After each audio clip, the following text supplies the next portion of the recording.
नमस्कार दोस्तों। मेरा नाम दीपक जैन है और मैं हूं founder infinity gains LLP. So friends, आज के इस वीडियो में हम बात करेंगे insurance regulatory and development authority of India की तरफ से 1 जनवरी 2020 को सभी जनरल और हेल्थ इंश्योरेंस कंपनीज के सीईओज को एक सर्कुलर इशू किया गया था।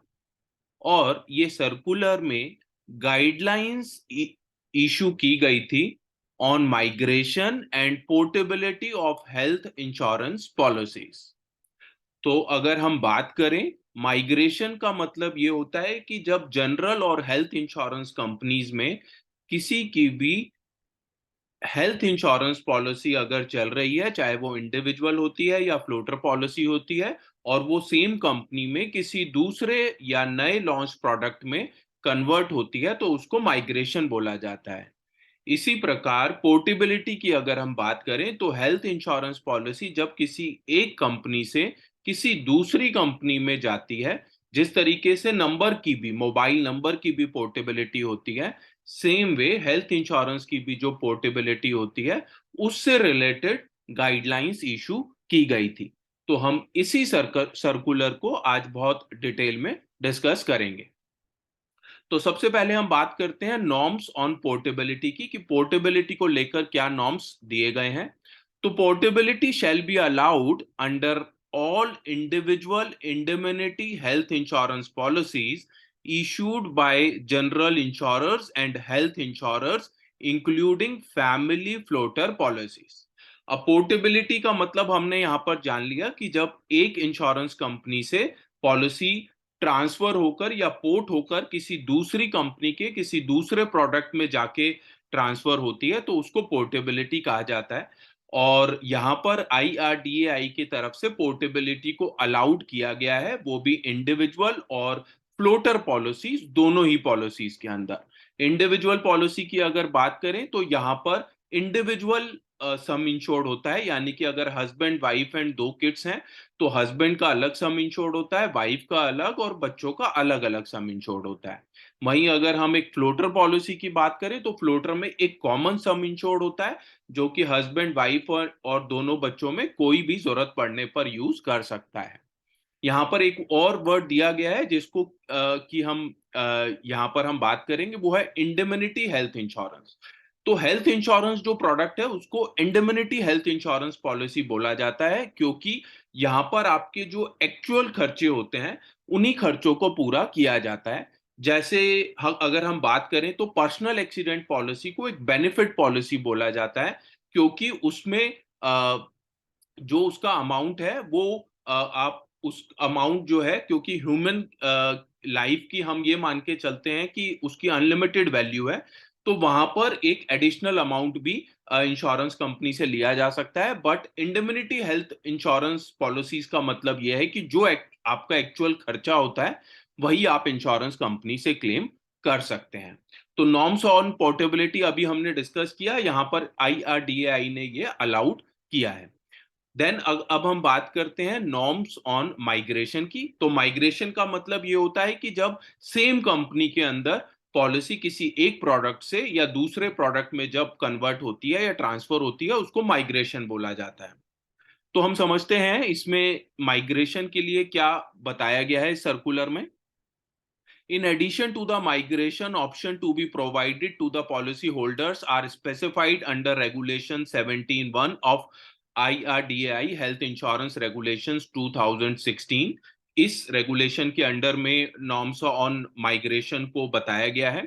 Every individual policy holder, including members under family floater policy, covered under an indemnity based individual health insurance policy shall be provided an option of migration at the explicit option exercised by the policy holder। तो यहां पर migration का भी जो option है, वो policy holders के लिए ओपन किया गया है। To an individual health insurance policies और अ फैमिली फ्लोटर पॉलिसी, यानी कि अगर आपकी इंडिविजुअल पॉलिसी चल रही है, तो भी आप माइग्रेट कर सकते हैं, और अगर आपकी फ्लोटर पॉलिसी चल रही है, तो वो भी आप माइग्रेट कर सकते हैं।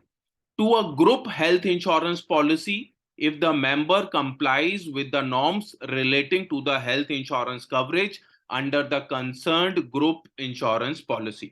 तो अगर सेम इंश्योरेंस कंपनी में अगर आप ग्रुप इंश्योरेंस पॉलिसी के अंदर कवरेज है तो उसको आप कन्वर्ट करा के आप इंडिविजुअल हेल्थ इंश्योरेंस पॉलिसी में भी माइग्रेट कर सकते हैं। तो यहां पर इसको भी अलाउड किया गया है IRDAI की तरफ से। सो फर्दर हम बात करते हैं इन सेकंड पेज के ऊपर जो गाइडलाइंस इशू की गई हैं।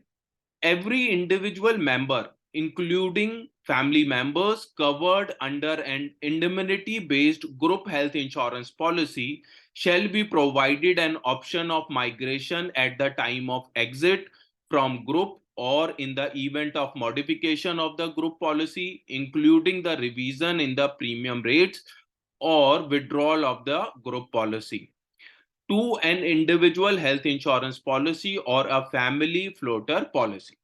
तो यहाँ पर जो गाइडलाइंस इशू की गई है उसके अंदर ये बताया गया है कि अगर आप किसी भी इंश्योरेंस कंपनी की ग्रुप हेल्थ इंश्योरेंस पॉलिसी के अंदर हैं और उस ग्रुप हेल्थ इंश्योरेंस पॉलिसी से अगर मान के चलिए वो ग्रुप इंश्योरेंस पॉलिसी अगर वो ग्रुप इंश्योरेंस पॉलिसी खत्म की जा रही है या उसमें किसी भी प्रकार का मॉडिफिकेशन किया जा रहा है या कंपनी उस ग्रुप इंश्योरेंस पॉलिसी में कोई प्राइस रिवीजन कर रही है, तो ऐसे में इंडिविजुअल जो पॉलिसी होल्डर्स हैं उनके पास ये ऑप्शन अवेलेबल है कि वो ग्रुप पॉलिसी से निकलकर इंडिविजुअल या फ्लोटर पॉलिसी में अपने आप को कन्वर्ट कर सकते हैं।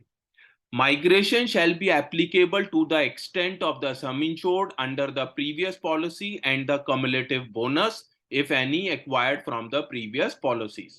So migration का जो benefit है वो allowed होगा जितना previous policy चल रही थी और जितने भी सम इंश्योर्ड के जो उनके बेनिफिट हैं यानी जो भी वेटिंग पीरियड है 30 डेज का 2 ईयर का या प्री एग्जिस्टिंग या इस तरीके के और भी जो भी बेनिफिट्स ग्रुप पॉलिसी के अंदर एप्लीकेबल है और जितना भी सम इंश्योर्ड वहां ग्रुप पॉलिसी में था उसी सम इंश्योर्ड तक आप इंडिविजुअल या फ्लोटर पॉलिसी में बेनिफिट ले सकते हैं। Only the unexpired residual waiting period not exceeding the applicable waiting period of the previous policy with respect to pre-existing diseases and time-bound exclusions shall be made applicable on migration under the new policy। तो ये हमने already discuss किया कि जो पुराने previous benefits हैं जो कि एक्सपायर्ड नहीं हुए हैं सिर्फ उन्हीं बेनिफिट्स तक जितना सम इंश्योर्ड है उस सम इंश्योर्ड तक आप उस पॉलिसी को इंडिविजुअल या फ्लोटर पॉलिसी में कन्वर्ट कर सकते हैं। माइग्रेशन में भी subject to underwriting as follows. Migration के समय पर अंडरराइटिंग के जो नॉर्म्स है वो फॉलो करने होंगे और उसके लिए क्या गाइडलाइंस इशू की गई है वो भी हम डिस्कस करते हैं। For individual policies if the policy holder is continuously covered in the previous policy without any break for a period of 4 years or more, migration shall be allowed without subjecting the policyholder to any underwriting to the extent of the sum insured and the benefits available in the previous policy। So यहाँ पर बात की जा रही है कि अगर कोई भी इंडिविजुअल पॉलिसी अगर चल रही है वो पॉलिसी अगर 4 साल तक चल चुकी है विदाउट एनी ब्रेक तो माइग्रेशन जो है वो विदाउट एनी अंडरराइटिंग यानी विदाउट एनी फर्दर अंडरराइटिंग के माइग्रेशन की जा सकती है। Migration from group policies to individual policy will be subject to underwriting. So अगर आप एक ग्रुप पॉलिसी से माइग्रेट कर रहे हैं पॉलिसी को इंडिविजुअल पॉलिसी में तो वहां पर अंडरराइटिंग होगी और वो कंपनी की एज पर अंडरराइटिंग और नॉर्म्स के अकॉर्डिंगली ही माइग्रेट हो सकती है। Where underwriting is done, the insurance company shall convey its decision to the policy holder within 15 days as per the regulation। So जहां पर भी अंडरराइटिंग होनी है और जहां पर भी कंपनी को रिक्वेस्ट आती है माइग्रेशन की तो कंपनी को विद इन 15 डेज जो है वो अपने क्लाइंट को जो भी अपना डिसीजन होगा इंश्योरेंस कंपनी का वो कम्युनिकेट करना होगा। A policyholder desirous of migrating his or her policy shall be allowed to apply to the insurance company to migrate the policy along with all members of the family, if any, at least 30 days before the premium renewal date of his or her existing policy. However, if the insurer is willing to consider even less than 30 days period, then the insurer may do so. सो यहाँ पर अगर आप अपनी policy को same insurance company में migrate करते हैं, यानी कि एक प्रोडक्ट से किसी दूसरे प्रोडक्ट में माइग्रेट करते हैं, तो आपको एक्सपायरी से पहले 30 डेज पहले आपको ये रिक्वेस्ट इंश्योरेंस कंपनी को देनी होगी। बट अगर इंश्योरेंस कंपनी अलाउ करती है तो 30 डेज की वाली जो कंडीशन है उसको इंश्योरेंस कंपनी कम भी कर सकती है as per their convenience. Then हम बात करते हैं, insurer shall not Levi any charges exclusively for migration. तो यहाँ पर माइग्रेशन अगर किया जाता है तो किसी भी तरीके का जो चार्ज है वो इंश्योरेंस कंपनी क्लाइंट के ऊपर नहीं लगाएगी। सो फर्दर हम बात करते हैं, insurers shall clearly draw the attention of the policyholder in the policy contract and the prospectus that migration is allowed as per these guidelines as amended from time to time. So migration की जो भी complete guidelines है उसको follow करते हुए ही migration का जो पूरा process है वो follow होना चाहिए। Policyholder should initiate action to approach the insurer to exercise migration option well before the renewal date to avoid any break in the policy coverage. So यहाँ पर पॉलिसी होल्डर को भी ये हिदायत दी गई है कि अगर वो अपने प्रोडक्ट को, अपनी पॉलिसी को माइग्रेट करना चाहते हैं दूसरे प्रोडक्ट में, तो उन्हें एक्सपायरी से काफी पहले अपनी पॉलिसी की रिक्वेस्ट को माइग्रेशन के लिए दे देना चाहिए, ताकि किसी भी तरीके से उनकी पॉलिसी की जो एक्सपायरी डेट है वो ना निकले। Individual members, including the family members covered under an indemnity based group health insurance policy, shall have the right to migrate from such a group policy to an individual health insurance policy or a family floater policy. Thereafter, portability shall be allowed as per the clause 1 above and in accordance to the norms specified under IRDAI health insurance regulations 2016। सो यहाँ पर बहुत important point दिया गया है, और ये important point ये है कि सपोज कीजिए अगर आपकी ग्रुप हेल्थ इंश्योरेंस में आपकी पॉलिसी चल रही है और आप सेम इंश्योरर के पास अपनी पॉलिसी को इंडिविजुअल हेल्थ इंश्योरेंस पॉलिसी में कन्वर्ट कर लेते हैं, तो आगे आने वाले समय में आप अपनी पॉलिसी को अगर पोर्ट करना चाहते हैं, पोर्टेबिलिटी करना चाहते हैं किसी दूसरी कंपनी में, तो आपके पास ये राइट भी होता है। These guidelines are issued under the powers vested with Section 34(1) of the Insurance Act 1938 and will come into force with immediate effect.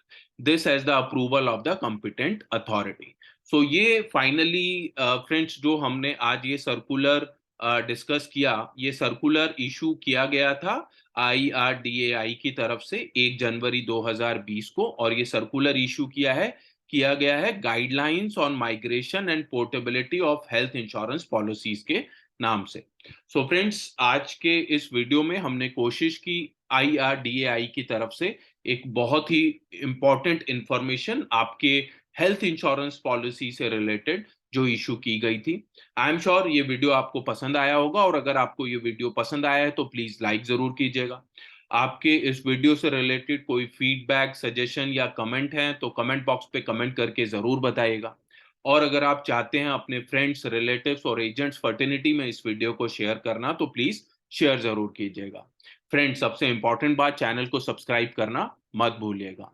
और फ्रेंड्स, अगर आप लाइफ, जनरल या हेल्थ इंश्योरेंस सेक्टर में अपना करियर बनाना चाहते हैं, अपने लिए या अपने परिवार के लिए एक लाइफ, जनरल या हेल्थ इंश्योरेंस पॉलिसी बाय करना चाहते हैं, तो आप डिस्क्रिप्शन पर लिखे हुए नंबर्स पर हमारी टीम से कोऑर्डिनेट कर सकते हैं।